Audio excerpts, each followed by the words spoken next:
Assalamu alaikum wa rahmatullahi wa barakatuh. You're welcome to Tech and Culture, a program where we look at what it means to be a Muslim, what are those key elements of being a Muslim, and how is technology affecting it. Some of the key things that makes us Muslims are changing gradually, and we might not be conscious of it. So in this show, we'll be looking at various key elements of the identity, the culture of a Muslim, and how they can be enhanced and how technology is impacting it.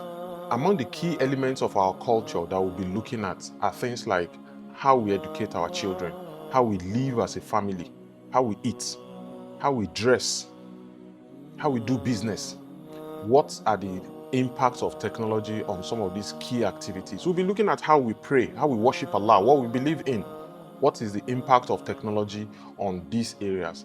These are among the key areas that we'll be looking at over the next 30 days, and we pray to Allah to make the series beneficial to us all. Let's start with how we educate our children. We know before the typical Islamia, the typical way was to go to Islamia, sit at the foot of a malam, and they teach from Alif Batasa to the Quran itself to the memorization and everything. But today, a lot of that is changing. That a lot of even Islamia now have online classes.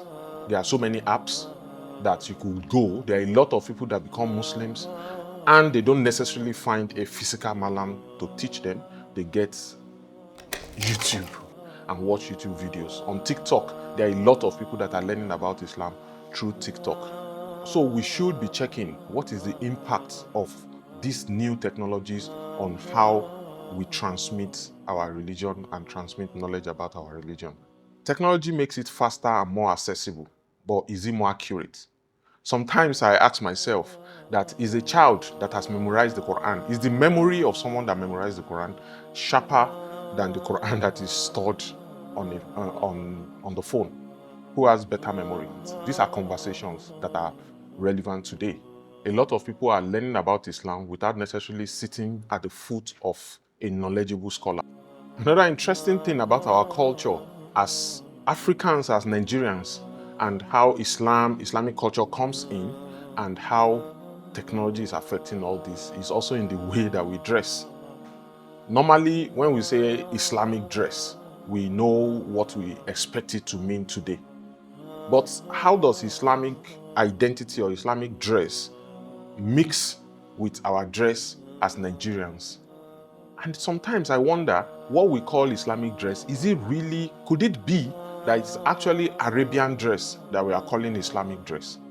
Because the Arabs wear a lot of abayas, a lot of jalbab, and the style that they dress. Which part of it is actually like Arab culture and which part of it is actually the core Islam that we must adhere to? What a lot of scholars of Islam have said is that the Islamic dress has its basic principles. It needs to be free. It must cover all the sensitive parts of a body, both for a man and a woman.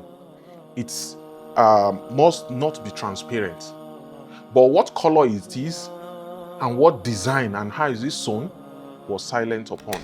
So that means what it takes to be a Muslim dress is one thing, but the culture of everywhere that Islam goes is allowed to fit into the culture of being a Muslim as long as it meets those criteria of not being transparent, not be tight-fitting, and not necessarily, revealing the beauty of the person or the aura, what is called the aura of the person.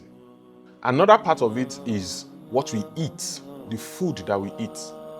And why I find this very interesting, that's the issue of the dress and the food very interesting, is that it is important for every culture to hold on to what is local to them in that location, because they can make a lot of business from it. If we drop all our ashoke and adire, all our traditional attires for Arabian attires, we will lose business opportunities. We'll end up having to import so many abayas and so many of things that we don't produce.